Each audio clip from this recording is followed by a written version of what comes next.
Okay guys, Assalamualaikum dan sedang menonton Awi Vlog channel. Okay guys, so video kali ni adalah video feedback setelah 3 jam perjalanan. Aku bawa motor ni test ride daripada KL ke Batu Pahat, Johor. Seperti yang kau tahu, video lepas aku dah test ride motor ni, aku bawa balik kampung. Perjalanan daripada KL ke Batu Pahat yang mengambil masa dalam 3 jam lah. Okay, so ride yang agak memenatkan, yang mana tak cukup tidur, tak cukup rehat, sebab kita dikejutkan tiba-tiba raya pada hari Isnin. Kalau ikutkan Isnin tu baru aku nak start mula perjalanan pada siang hari. Jadi Ahad malam tu juga aku terpaksa gerak bagi nak menyambut di pagi raya. So aku rasa semua orang pun macam tu. Mungkin bukan aku seorang je orang, majoriti semua orang yang belum balik raya pada hari Ahad tu, confirm malam tu semua dah pam dah, terus pergi balik raya. So pada korang, korang balik raya mana? Cuba komen dekat bawah. Kita boleh kongsilah kampung-kampung masing-masing. Dan korang naik apa balik? Bas ke, train ke, kereta ke, motor ke? Boleh komen di bawah. Okay, so overall aku test ride motor ni so far okay. So aku dah listkan beberapa yang aku nak katakan dalam video ni untuk korang. So first kali aku nak bagi tahu tentang dia punya respon engine. Overall sepanjang perjalanan KL ke Batu Pahat, engine dia tip-top.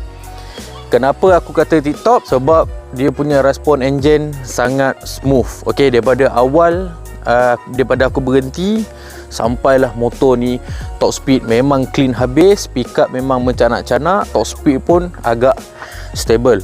Jadi sepanjang perjalanan aku pepah tau. Aku memang tak ada half throttle ke, tak ada suku ke, memang aku pulas habis boleh.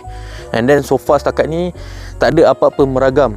Coolant pun going well, kipas pun berjalan dengan okey, cun semua memang tak ada apalah. Dan lepas aku dah rembat sampai air keruh, dah perjalanan dalam hampir ke 2 jam, aku off engine and then aku on, nak start memang senang, tak ada isu apa pun.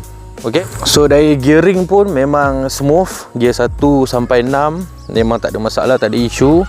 Aku try buat clutchless shifting, maksudnya tarik, maksudnya masuk gear tanpa tarik clutch pun proper, elok, dia tak ada jerking, tak ada apa. Memang going well lah, senang kata engine dia ni. Untuk jalan jauh aku approve lah, no issue. Full throttle, rembat 3 jam perjalanan 300 km, approve. Okay, so tu pasal engine.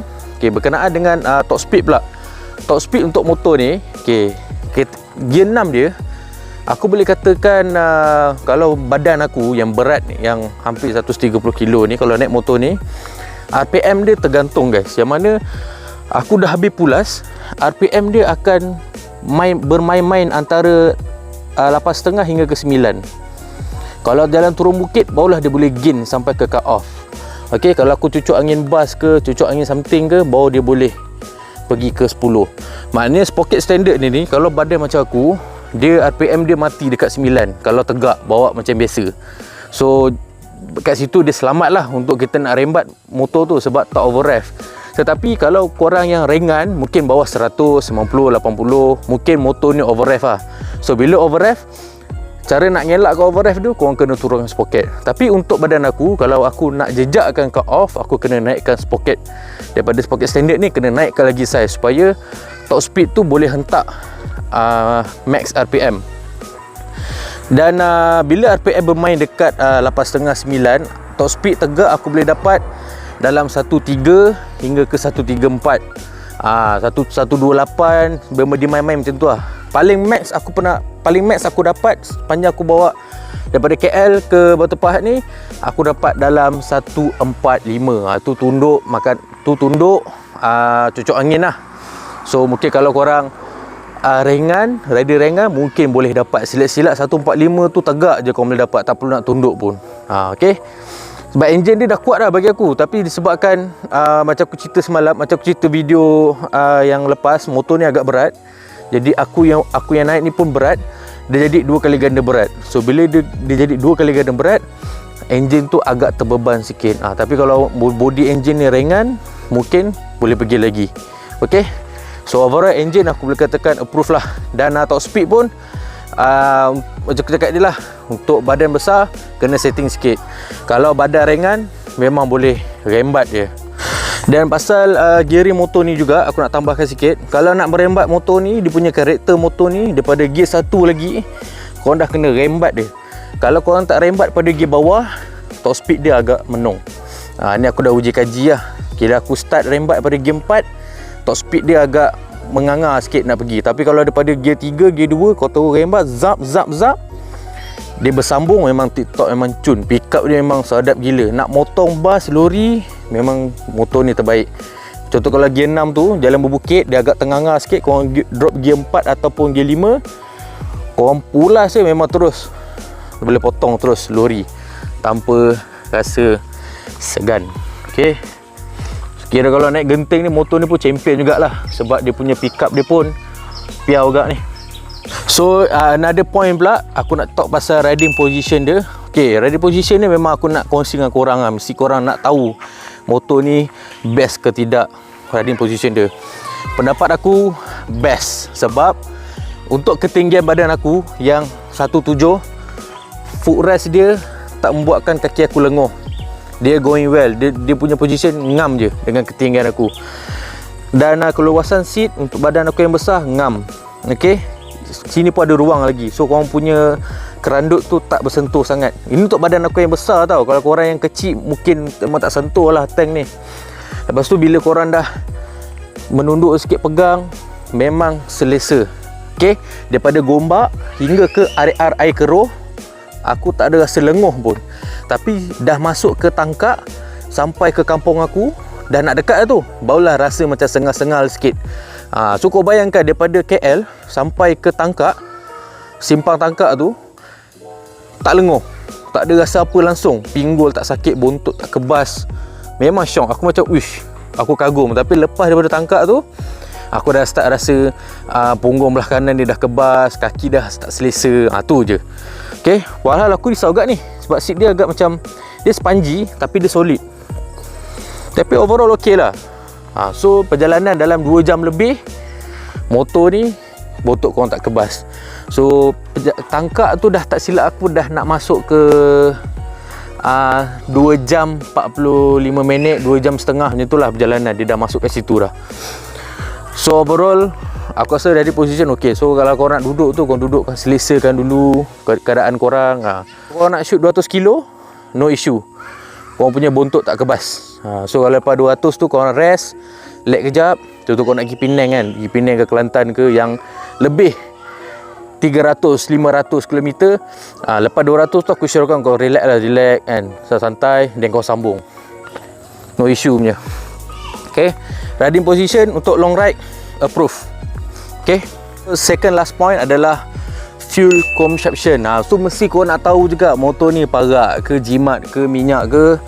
So aku dah buat kiraan minyak yang aku dah top up, yang setiap kali aku berhenti. Overall minyak ni dah guna daripada KL, daripada Gombak sampai ke Batu Pahat sebanyak 11.1 liter geng. Tank ni 12 liter, bermakna ada lagi balance 900 ml. Dan korang perlu tahu, aku bawa motor ni bukan santai, aku full throttle, full blast punya. Jadi bila full blast daripada KL ke Batu Pahat 11.1 liter. Maknanya kalau full tank tu, kalau korang betul berani, kalau macam aku kan, aku nak balik kampung, contohlah next aku nak balik kampung, aku boleh tahu rembat, tak payah berhenti pun, terus shoot sampai ada balance lagi 900 ml. Cuma benda tu boleh buat tapi agak berbahaya kalau risiko lah. Tu tiba tak cukup, pisang lah nak kena menolak. Tapi kalau ikutkan kilometer, memang 11.1 tu memang cukup. Daripada KL sampai ke touchdown ke kampung aku 11.1 liter. So total minyak yang dah diisi adalah RM23. Aku rasa jimat lah kan, 12 liter satu tank boleh pergi ke KL Batu Pahat untuk full tank. So kalau kau buat santai, mungkin silap-silap kalau aku daripada KL ke Batu Pahat, kalau buat santai maybe dalam 10 liter mungkin boleh sampai. Tapi disebabkan pagi tu aku rushing, aku nak cepat sampai, aku full throttle. Alright, so itulah dia minyak dia. Daripada KL ke arah Semban 3 liter, arah Semban ke Air Keruh 2.8 liter, IR Air ke kampung aku dia 5 liter lebih. So total campur semua jadi 11.1 liter. Total adalah RM23. Okay, so itulah dia overall feedback aku untuk motor Pulsar NS 200. Okay, dan ada beberapa aku nak kongsi juga tentang kekurangan motor ni sepanjang aku bawa adalah first, throttle belah kanan kebas jari korang sebab ialah full throttle kan. Jadi bila korang pegang throttle tu janganlah pegang genggam. Bila dah sekebas tu korang just macam pegang-pegang ala-ala kadar je. Belah kiri no issue, tak ada rasa kebas pun, hanya belah kanan saja rasa vibrate. Okey. Dan yang kedua, bunyi enjin dia agak meraung sikit. Dia bunyi macam kau merembat lah, padahal tak merembat pun. Bunyi enjin dia agak macam meraung sikit lah. So kalau mungkin kalau korang potong orang kat sebelah, mungkin orang sebelah tu macam ish, apa hal Mamat ni macam tak relax ke, padahal memang enjin dia macam tu. Tu je lah. Overall yang lain tak ada isu pun. Dua benda tu je lah aku rasa kekurangan dia. Nak buka tank dia pun senang, tak ada sangkut-sangkut, senang je nak buka tank dia. Okay, yang lain semua ok aku rasa. Memang nice stroke. Jadi aku boleh katakan motor ni kalau nak buat long ride, aku boleh approvekan 100%. Pergi Penang, pergi mana, Thailand, korang boleh try motor ni. Okay, 200cc, 25 horsepower, 18.6 Newton torque. Apa lagi kau nak? Okay, kalau mungkin kau boleh adjust pun, main sprocket. Okay, main rim kecil sikit ke, tayar kecil sikit ke, bagi ringan. Okay, sebab rim ni pun agak berat ni. Aku double stand, aku pusing rantai, berat tau. So kalau kau cek yang ringan sikit, okay boleh lah.